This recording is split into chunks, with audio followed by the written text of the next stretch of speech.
नमस्कार दोस्तों, राजस्थान की सभी प्रतियोगी परीक्षा की तैयारी करने वाले युवा साथियों को लक्ष्य एजुकेशन हब के यूट्यूब चैनल में हार्दिक स्वागत है। दोस्तों, हमारे चैनल के माध्यम से कक्षा 9वीं की राजस्थान अध्ययन की जो पुस्तक है उसका चैप्टर नंबर 2 पढ़ाया जा रहा था, जिसका पार्ट नंबर 2 आज हम लेकर के आए हैं। राजस्थान के प्रमुख क्रांतिकारी हमारा टॉपिक चल रहा था, जो आने वाली RPSC, LDC, REET, patwari, police, high court, group D, इन सभी प्रतियोगी परीक्षाओं के लिए महत्वपूर्ण रहने वाला है। तो दोस्तों, देखते हैं राजस्थान के प्रमुख क्रांतिकारी का पार्ट नंबर 2। तो दोस्तों, कल हमने अर्जुनलाल सेठी पढ़ा था। आज हम केसरी सिंह बारठ पढ़ेंगे। कौन पढ़ेंगे? केसरी सिंह बारठ। केसरी सिंह बारठ शाहपुरा भीलवाड़ा में इनका जन्म है। राजस्थान के प्रसिद्ध कवि क्रांतिकारी केसरी सिंह बारठ का जन्म शाहपुरा भीलवाड़ा की कर्मभूमि कोटा थी। जन्म शाहपुरा में हुआ, कार्य या कर्मभूमि कोटा थी। ये पूछा गया क्वेश्चन है सेकंड ग्रेड में, कर्मभूमि कहाँ थी केसरी सिंह बारठ की? तो कोटा में थी।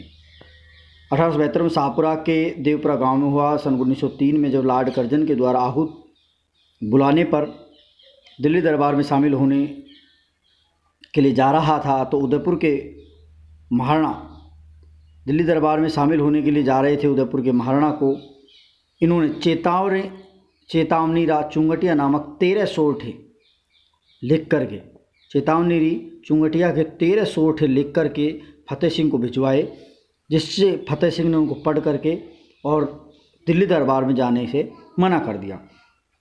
जो उनके अंग्रेजों के विरुद्ध भावना स्पष्ट अभिव्यक्त थी कि ब्रिटिश सरकारी गुप्त रिपोर्टों में राजपूताना में विप्लव फैलाने के लिए केसरी सिंह बारठ अर्जुनलाल सेठी को खास जिम्मेदार बनाया गया या माना गया। उन्होंने राजस्थान के सभी वर्गों को क्रांतिकारी गतिविधियों से जोड़ने के लिए 1910 में वीर भारत सभा की स्थापना की। क्या की? वीर भारत सभा की स्थापना कब की गई थी? 1910 में की गई थी। कौन कौन किसने की थी? केसरी सिंह बारठ ने। राजस्थान में सशस्त्र क्रांति का संचालन किया। स्वतंत्रता की आग में अपने संपूर्ण परिवार को झोंक दिया। श्री बारठ ने अपने सहोदर जोरावर सिंह, पुत्र प्रताप सिंह और जमाता जमाई ईश्वरदान आसिया को रास बिहारी बोस के सहायक मास्टर अमीर चंद की सेवा में क्रांति का व्यवहारिक अनुभव और प्रशिक्षण लेने के लिए भेज दिया गया था।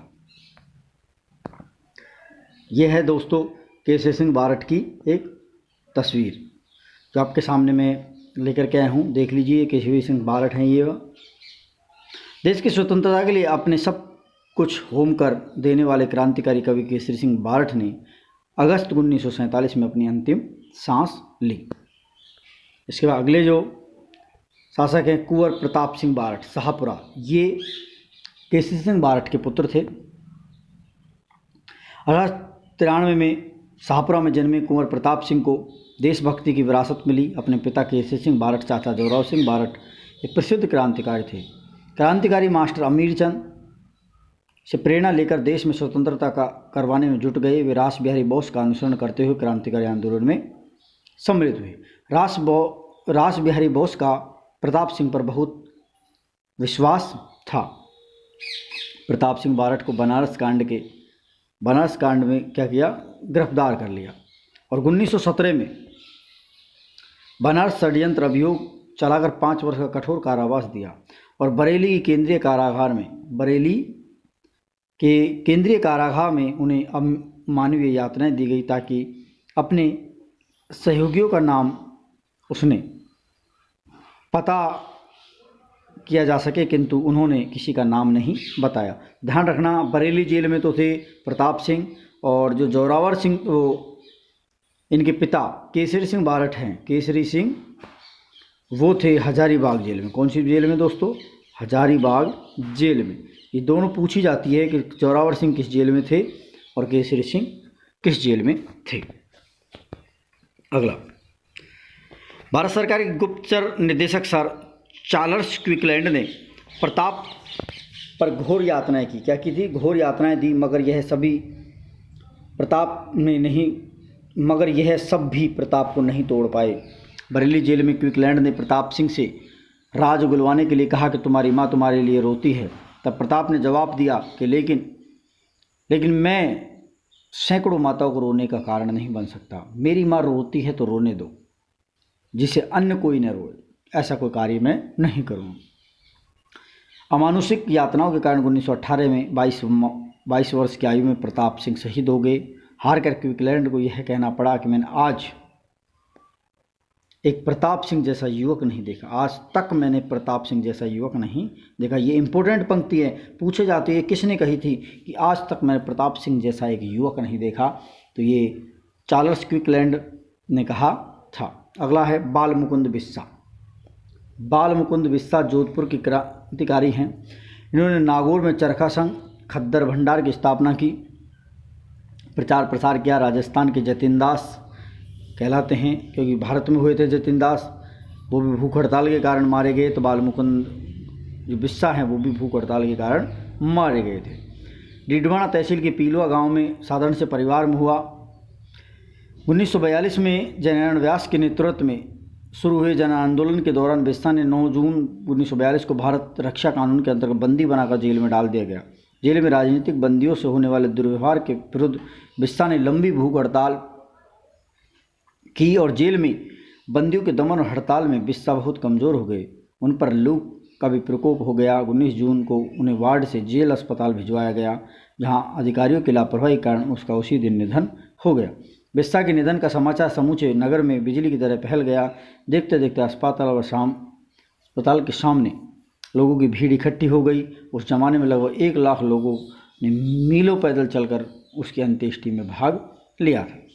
तो ये थे बाल मुकुंद बिस्सा, जिन्होंने चरखा संघ और खद्दर भंडार की स्थापना भी की। और डीडवाना जो नागौर में है वर्तमान में, वहाँ इनका जन्म हुआ। जो जोधपुर से इनका क्या रहा, संबंध रहा है। इसके बाद आते हैं सागरमल गोपा। जैसलमेर में जन्मे सागरमल गोपा का जीवन पर्यंत अपनी जन्मभूमि के दुखों को दूर करने में इन्होंने अत्याचारी निरंकुश राजाशाही का कड़ा विरोध कर जैसलमेर राज्य में राजनीतिक चेतना उत्पन्न करने के साथ साथ शिक्षा प्रसार का विशेष जोर दिया। गोपा ने कुछ पुस्तकें लिखी, आज़ादी के दीवाने, रघुनाथ सिंह का मुकदमा, जैसलमेर में गुंडाराज, इन्हें पुस्तकें छपवा कर वितरित की और जैसलमेर के राजशाही के काले कारनामों को एक लंबी सूची, एक कटु आलोचना भी की। इसके लिए इनको राज के कोप का भाजन होना पड़ा, राज के कोप का भाजन होना पड़ा। और इन्हें राजद्रोह के आरोप में, किन्हें, सागरमल गोपा को राजद्रोह के आरोप में 24 मई 1941 को जेल में डालकर अमानवीय यातनाएं दी गई और जेल में अप्रैल 1946 में मिट्टी का तेल छिड़क करके आग लगा दी और अत्याचारी सत्ता में जीवित ही जला दिया गया। अगला है नानाबाई खाट। नानाबाई खाट रास्तापाल जो हत्याकांड है उससे संबंधित है। नानाबाई खाट डूंगरपुर में है। डूंगरपुर प्रजामंडल ने उत्तरदायी शासन की स्थापनार्थ एवं रियासती अत्याचारों के विरुद्ध 1947 ईस्वी में आंदोलन चलाया, जिसे माणिकलाल वर्मा का निर्देशन मिला। किसका मिला? माणिकलाल वर्मा का। रास्तापाल में नानाबाई खाट ने प्रतिज्ञा की कि जब तक मेरी जान रहेगी तब तक मैं अपनी गांव रास्तापाल की पाठशाला बंद नहीं होने दूंगा। इस निर्णय की जानकारी जब जागीरदार ने रियासत को दी तो पुलिस सुप्रिंटेंडेंट और जिला मजिस्ट्रेट पाठशाला को जबरन बंद कराने 18 जून 1947 को दल बल सहित ग्राम रास्तापाल पहुंच गए। नानाबाई खाट ने उत्तर दिया कि प्रजामंडल के आदेश से ही पाठशाला बंद की जा सकती है। मजिस्ट्रेट ने कहा, मैं महारावल का आदेश लेकर आया हूं। नानाभाई ने महारावल का आदेश मानने से इनकार कर दिया। तब डंडे और बंदूकों के कुंदों से पाठशाला के आंगन में नानाबाई खाट की निर्मम पिटाई की गई और बंदूकों के प्रहारों और आघातों से इन्हें घायल हो गए और फिर चिर निद्रा में सो गए। तो ध्यान रखना, कालीबाई, नानाबाई खाट और सेंगा भाई, ये 3 थे जिन्होंने रास्तापाल हत्याकांड का इनसे संबंध माना जाता है। उसके बाद आता है सरदार हरलाल सिंह खर्रा, झुंझुनू के हैं।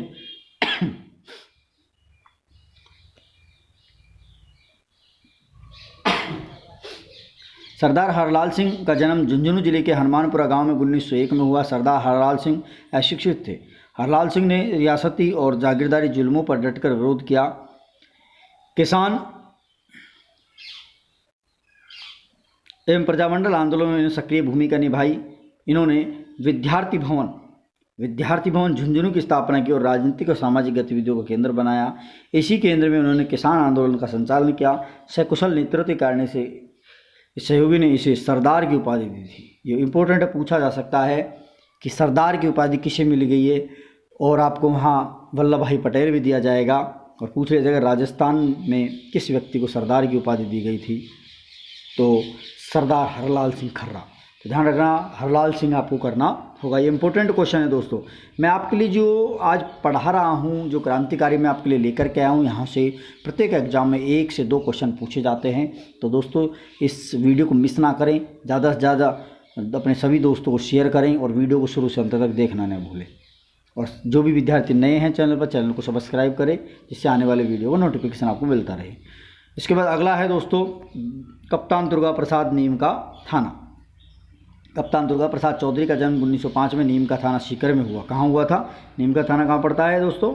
सीकर में पड़ता है। इनकी प्रारंभिक शिक्षा अर्जुन लाल सेठी के वर्धमान पाठशाला में, उसके उपरांत सांभर व कानपुर में दुर्गा प्रसाद चौधरी ने राजस्थान सेवा संघ के अंतर्गत बिजोलिया में कार्य किया और 1930 में स्वाधीनता आंदोलन में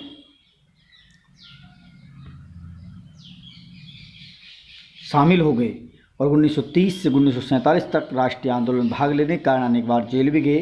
दुर्गा प्रसाद चौधरी ने एक पत्रकार के रूप में अपनी पहचान बनाई और अजमेर से और जयपुर से प्रकाशित होने वाले दैनिक नवज्योति का प्रकाशन लंबे समय तक किया था। पूछा जा सकता है कि दुर्गा प्रसाद चौधरी एक क्रांतिकारी थे, उनका राजस्थान की किस पत्रिका से संबंध था, तो वहाँ दैनिक नवज्योति आपको करना होगा। ये इंपॉर्टेंट क्वेश्चन बनता है, क्योंकि आजकल क्वेश्चन बिल्कुल फैक्चुअल नहीं पूछे जा, पहले ऊपर से पूछ लिया किसकी राज क्या है, कौन कब बना, कैसे बना, उसका पुत्र कौन, ये नहीं। आजकल गहराई से और बिल्कुल ऐसे क्वेश्चन पूछे जाते हैं जो बिल्कुल आप उन सोचते हैं पता नहीं कहाँ से आ गया, और आप वहाँ मिसमैच कर देते हो और गलत हो जाता है आपका क्वेश्चन। अब कुछ महिलाएं हैं जिन्होंने क्रांतिकारी में भाग लिया। जमुनालाल बजाज की पत्नी है जानकी देवी बजाज, जो सीकर से हैं। लक्ष्मणगढ़ के सेठ गिरधर लाल जाजोदिया के यहाँ 1893 में मध्य प्रदेश के जावरा कस्बे में इनका जन्म हुआ। 1902 में जमुनालाल बजाज के साथ इनकी शादी और ससुराल में वर्धा में रहना पड़ा। सर्वप्रथम जानकी देवी ने जड़ परंपरा को तिलांजलि दी, तभी खुलकर सत्याग्रह में भाग ले सके। बजाज के देहांत के बाद इन्होंने गौसेवा संघ की अध्यक्ष बनाया गया और जयपुर प्रजामंडल के 1944 के अधिवेशन की अध्यक्षता भी की गई थी। अगला है अंजना देवी चौधरी। इनका जन्म 1897 में, अंजना देवी चौधरी का 1857 सीकर के श्री माधोपुर में एक मध्यम वर्गीय अग्रवाल परिवार में हुआ। इनका विवाह 1911 में रामनारायण चौधरी से हुआ, जो बैगू किसान आंदोलन के प्रवर्तक माने जाते हैं। पति की इच्छा अनुसार 20 वर्ष की आयु में पर्दा प्रथा का त्याग कर राष्ट्रीय स्वतंत्रता आंदोलन में सहयोग करने का संकल्प लिया।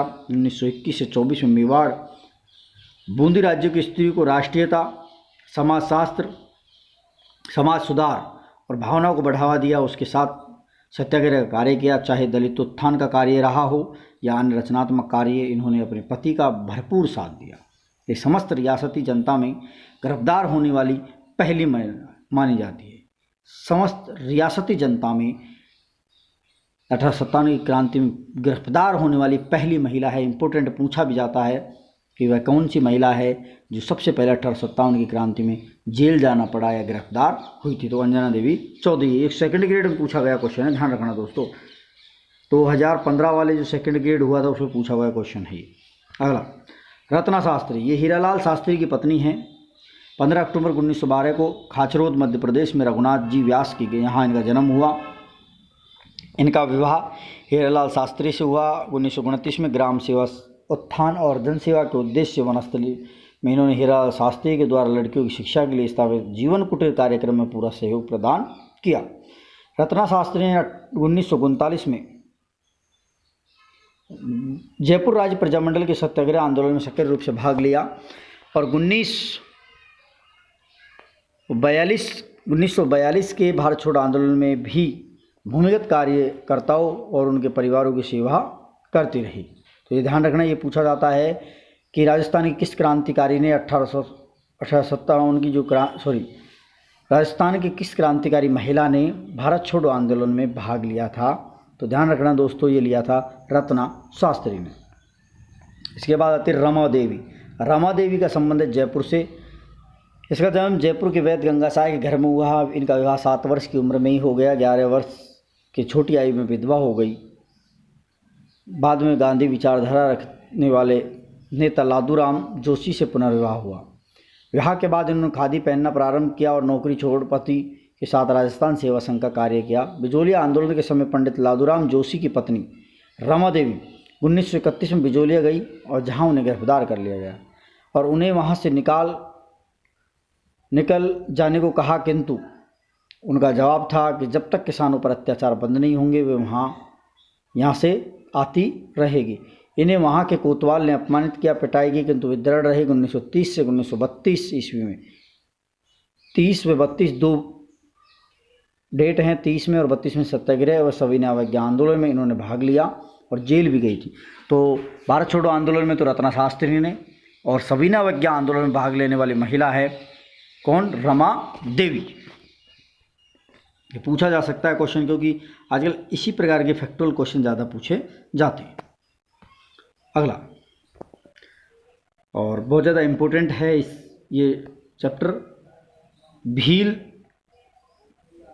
पुत्री है कालीबाई, डूंगरपुर की है। डूंगरपुर जिले के रास्तापाल गांव के हत्याकांड से संबंधित है ये। तो डूंगरपुर जिले गांव के रास्तापाल की निवासी भील कन्या कालीबाई रास्तापाल की पाठशाला में पढ़ती। जून 1947 में डूंगरपुर के महारावल के फरमान के बावजूद जब रास्तापाल की पाठशाला बंद नहीं की गई तो पुलिस सुप्रिटेंडेंट एवं मजिस्ट्रेट दल बल सहित पाठशाला बंद कराने पहुंचे। जब पुलिस ने पाठशाला बंद कर दी, चाबी अब उनके सुपुर्द करने का आदेश दिया तो प्रजामंडल कार्यकर्ता नाना भाई खाट ने मना कर दिया। इस पर सिपाही नाना भाई खाट की पिटाई की कर अध्यापक सेंगा भाई को ट्रक से बांधकर घसीटना शुरू किया। किसको? सेंगा भाई को। और 13 वर्षीय, कितने वर्ष की थी उस समय ये भील कन्या? कितने वर्ष की थी दोस्तों? तो ये थी 13 वर्ष की। कौन? कालीबाई। 13 वर्षीय भील कन्या कालीबाई ने अपने खेत में घास काट कर लौट रही थी, तब उसने अपने गुरु सेंगा को ट्रक के पीछे घिसटते देखा तो वह भीड़ को चीरती हुई ट्रक के पीछे दौड़ पड़ी और चिल्लाने लगी, मेरे गुरुजी को कहाँ ले जा रहे हो? ट्रक को रुकते देखकर उसने सिपाहियों की चेतावनी की परवाह किए बिना दरांती से सेंगा भाई के कमर से बंधी रस्सी काट दी, मगर तभी पुलिस की गोलियों ने कालीबाई को छलनी कर दिया और 18 जून 1947 को अंत में अपने गुरु को बचाने के प्रयास में कालीबाई ने 20 जून 1947 को दम तोड़ दिया और रास्तापाल में आज भी उसकी स्मृति में एक स्मारक बना हुआ है। अगला है किशोरी देवी। इसके बाद अंतिम एक और है किशोरी देवी। सरदार हरलाल सिंह की पत्नी किशोरी देवी ने अपने पति के साथ मिलकर शेखावाटी क्षेत्र में जागीर प्रथा के विरोध में राष्ट्रीय आंदोलन में भाग लिया। सिहोट के ठाकुर मान सिंह द्वारा सौतिया का आवास नामक गांव में किसान महिलाओं के साथ किए गए दुर्व्यवहार में विरोध में सीकर जिले के कटराथल में किशोरी देवी की अध्यक्षता में एक विशाल महिला सम्मेलन का आयोजन किया गया और यह महिला सम्मेलन 1934 में हुआ, जिसमें लगभग पूरे क्षेत्र की 10,000 से ज़्यादा महिलाओं ने भाग लिया था। तो ये किशोरी देवी का है और ये कहाँ की हैं? शेखावाटी क्षेत्र की, सीकर से संबंधित। किस जिले से हैं? सीकर में, शेखावाटी से। तो दोस्तों ये थे आज की महत्वपूर्ण जो क्रांतिकारी जो हम पार्ट नंबर 2 में लेकर के आए हैं। तो दोस्तों सभी से मेरा निवेदन है कि एक बार इस वीडियो को शुरू से अंत तक ज़रूर देखें और जो भी विद्यार्थी चैनल पर नए हैं चैनल को सब्सक्राइब करें, बेल आइकन को प्रेस करें, क्योंकि दोस्तों हम जो आपके लिए लेकर के आए हैं ये एक बार जो चैप्टर है वो एक बार फिर देख लीजिए, क्योंकि ये आपके लिए 100% ऑथेंटिक है, क्योंकि माध्यमिक शिक्षा बोर्ड की बुक है तो आपके लिए लाभदायक भी है, क्योंकि एग्जामिनर ज़्यादातर जो क्वेश्चंस बनाता है वो माध्यमिक शिक्षा बोर्ड की बुकों से ही बनाता है। तो सभी विद्यार्थी वीडियो को देखें शुरू से अंत तक, जिससे आपको उसका लाभ मिले और अपने दोस्तों को ज़्यादा से ज़्यादा इस वीडियो को शेयर करें। धन्यवाद दोस्तों।